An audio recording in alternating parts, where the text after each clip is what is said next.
Ma'am,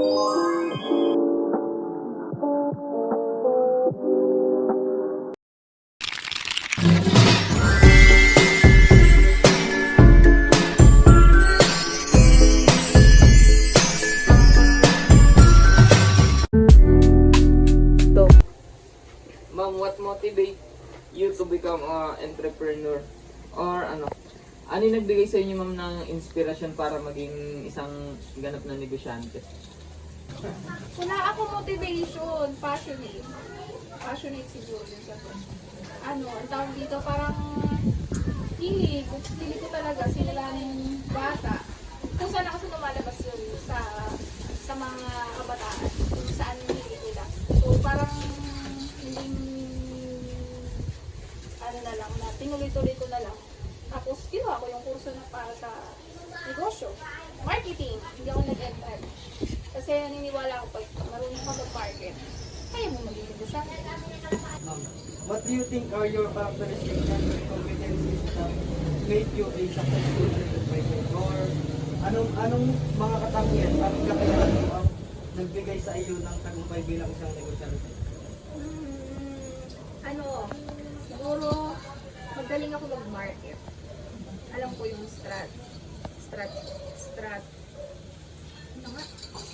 alam ko yung strat. Pagdating kasi sa marketing, kahit hindi mo kailangan, kahit hindi mo gusto, mapapabili ka. Tapos, inaalagaan ko yung customer the way na di baling malugi ako basta uulit at ulit. So, yun yung pinaka-importante sa akin. Nag-aalaga ako ng customer relationship yung importante. Yun, sa marketing yung importante. Yun yun. Sagot ko dyan. What do you think of being employed? What did you not choose that path? Or ano ang iyong opinion tungkol sa pagiging empleyado? Bakit hindi mo pinili ang landas na ito? Dati na kasi akong empleyado.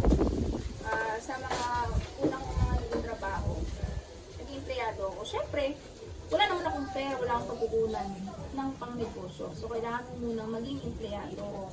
Tsaka yun na din yung magiging training background mo. Kasi yung pinasok kong mga negosyo is ipinasok kong trabaho marketing din, about din sa pagmamarket.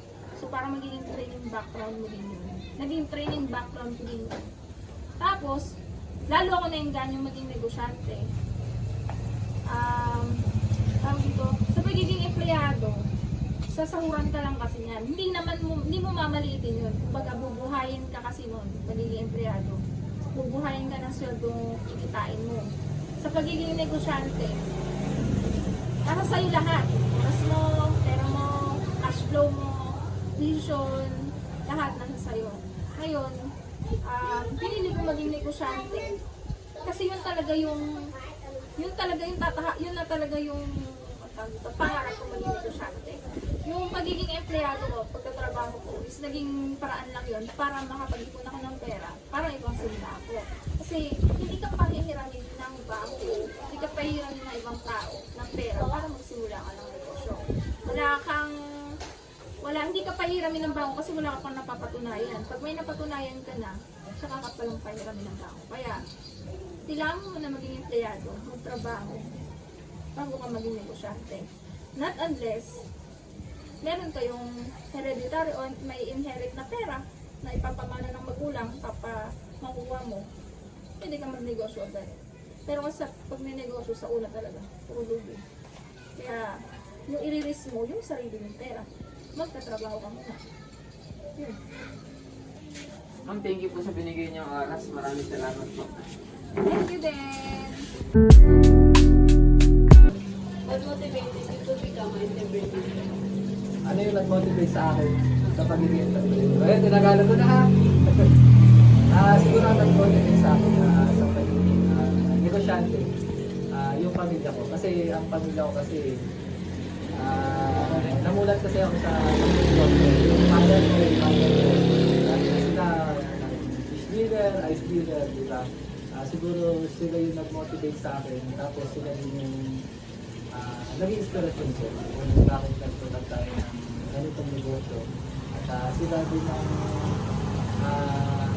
doon din sa kanila ako nakakuha ng mga aral, ng mga technique, kung paano ba yung proseso ng pag-negosyo, kung paano ba papatakuhin ng isang negosyo. Sila yung nag-motivate, sila yung nagturo sa akin, at sila din yung inspiration. What do you think are your characteristics and competencies that made you successful entrepreneur? Or sa Tagalog po, anong katangian ang kakayahan ang magbigay ng iyong tagumpay bilang isang negosyante? Katangian ano. Ako kasi yung tao na sasabi ko na makulit. Makulit. Kumbaga, pinupursyo ko yung isang bagay na kailangan ito siya, ganyan. Na ito yung kailangan kong maabot, parang ganun ba na siguro sa pagiging negosyante, dapat hindi mawawala sa yung katangian mo na magpursige. Gano'n naman lahat, diba? So, kailangan magpursige sa buhay. Diba? Kahit yung negosyo kasi, makakaranas yan ng sabihin na natin pagsubok. Lalo na sa unang taon, lalo na sa first stage na pag-pumut up mo sa negosyo, nakakaranas yan ng maraming pagsubok. Marami kang pagdadaanan. Dapat doon, siguro maging matatag ka, tapos lahat ng pagsubok dapat kailangan mong lampasan at kailangan na may makuha ka rin na aral sa lahat ng pinagdadaanan. Tapos, siguro, sa katangian din, na, kasi hindi ko naman iniisip yung kung magkano kikitain ko. Kung magiging mayaman ba ako sa negosyo natin na to. Ang unang isipin ng pag-negosyo, kung paano mo magsusolusyonan yung pangangailangan ng iba. Ganun kasi. Kasi dapat mag-put up ka ng negosyo ayon sa pangangailangan ng community mo. Ganun. Kung kailangan nila ng walang restaurant dito, o naisip mo, pwede magtayo ng restaurant na isipin mo yung unique na restaurant, yung wala sa iba, o yung natatangi sa iba, parang gano'n. Mag-put up ako ng seafood restaurant, total naman, meron tayong pagkukunan ng supply, nandiyan yung dagat, nandiyan yung mga bangka, gano'n yung kailangan maging, tsaka dapat mag-innovate ka, hindi lang puro ganito, hindi lang puro ganyan, kailangan, sa pagdating ng panahon, kailangan sumasabay ka. Kailangan maging modern din yung negosyo mo. Parang gano'n. Yun lang, siguro yung kailangan mo magpursige, yun, kailangan mo mag-adapt kung ano yung kailangan mo mag-adapt sa modern na pamumuhay. Tapos, yun nga, kailangan mo na malaman kung ano ba yung mga pangangailangan sa isang pamumuhay. Tapos, yun nga, yung huwag mo isipin yung kikitain mo. Isipin mo kung paano ka makakatulong sa community, paano ka makakatulong sa staff mo. Yung rest nun, yung pera, yung sweldo, yung makukuha mo sa negosyo, ano na lang yung bonus na lang. What do you think of being employed? Why do you think that that's the part? Ano daw po ang inyong opinion tungkol sa pagiging empleyado? Ano daw po ang opinion niyo tungkol sa pagiging empleyado? Bakit daw po natin matantas niyo? Yung pagiging empleyado. Kasi ang pagiging employee kasi saka yung pag-negosyo, magkaiba. Medyo malaki yung pagkakaiba niya. Yung pagiging empleyado mo sa pagiging negosyante mo. Siguro ako, na-experience ko kasi yung dalawa na yan. Yung maging empleyado as well as maging negosyante ka. Ako dati sa Bureau of Fire. Tapos, meron tagpunan din ako ng negosyo ito nga, naibigin ko sa restaurant. Tapos, ngayon, nakuha na akong mayor sa Sanggunian. Kumbaga, empleyado pa rin ako. Empleyado pa rin ako ng munisipyo, empleyado pa rin ako ng tao. As well as, negosyante ka rin. Kasi, siguro, ang pagiging negosyante ko rin dalawa. Siguro, pagka negosyante ka, ang unang munisipyo, kung paano mo may i-survive yung negosyo. Meron kasi mga season na malulugi ka, meron mga season na mas tataas yung kita mo. Pagka mag-iisip empleyado ka, fix ang sahod mo. Wala ka iintindihin na, oy, nagabi ako. Okay, kung 10,000 mo sa isang buwan, hindi lang kung pagka-empleyado ka, wala kang iintindihin na lugi ka, di ba? Pagka gusto mo ng challenge sa buhay, may magnegosyo ka. Ganun ang ano, pagka gusto mo talaga na ma-challenge yung isip mo, yung psychological na ano mo, magnegosyo ka. Tapos siguro, pagka kasi empleyado ka, ano ba? Pagka empleyado ka, kailangan passion mo yun eh. Diba? Passion mo yun. Kailangan hindi mo yung sweldo mo. Basta masaya ka sa ginagawa mo. Basta masaya ka sa ginagawa mo. Kasi sarili mo lang yun eh. Basta masaya ka sa ginagawa mo. Talagang kahit na magaling ka, kahit hindi, fix lang din yung sweldo mo. Pagka negosyante ka naman, kailangan mo na magaling ka lang talaga. Pagka tatamad-tamad ka, hindi ka sexo. Hindi tulad sa empleyado na kahit na tamad ka, tamarin ka o ano yun. Ganun. Tapos, ang sa akin, sa pananaw ko kasi, ang pagiging empleyado mo, public service yan. Kailangan mahal mo yung trabaho mo. Tapos mahal mo rin yung pinagtatrabawan mo. Yung trabaho mo, tapos yung work environment mo. Sa akin kasi, magtatrabaho bilang sa restaurant. Diba? Kailangan kasi passion mo yan yung talaga. Yung pagiging negosyante kasi,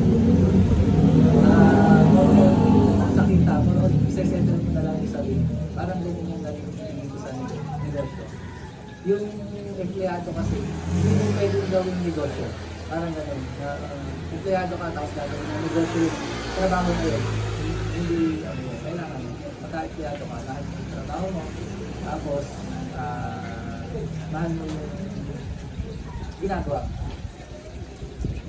Maraming salamat po sa inyo, Coaching Oras. At maraming salamat din po sa sinagot sa aming coaching katanungan.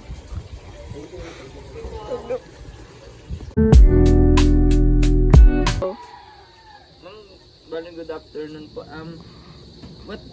What motivated you to become an entrepreneur? Or ano ma'am, ano yung nagbigay sa iyo ng motivasyon upang maging isang negosyante? Nag-start kasi yung business namin nung pandemic.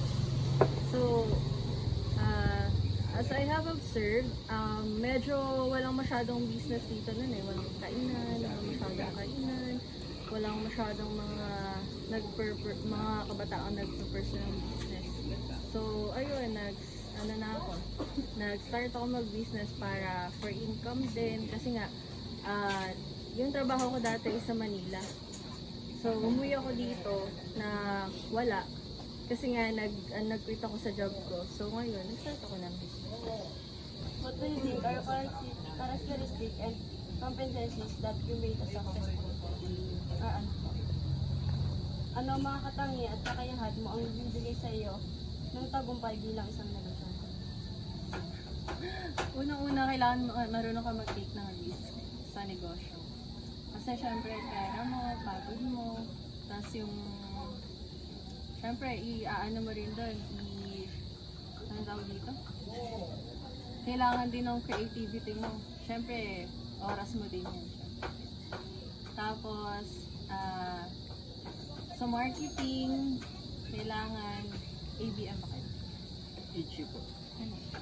Home economics po. So home economics. Ayun. Isa sa mga kailangan mo sa pag-business yung marunong ka mag-market ng product mo. Bali ma'am, this is the last question. What do you think of being employed? And why did you not use that path? Or ano ang iyong opinion tungkol sa pagiging empleyado? Ba't hindi mo tinungo ang landas na ito? Una-una, naging employed din ako. Siyempre, ang sarap sa feeling na naghihintay ka lang ng sahod, diba? Pero, mas masarap sa feeling na sarili ka. Yan. Bali ma'am, tapos na po yung interview. Thank you po sa binigay niyo maikling time and thank you po sa pag-respond sa mga binigay namin questions. Bali, good afternoon po ulit. Thank you ma'am.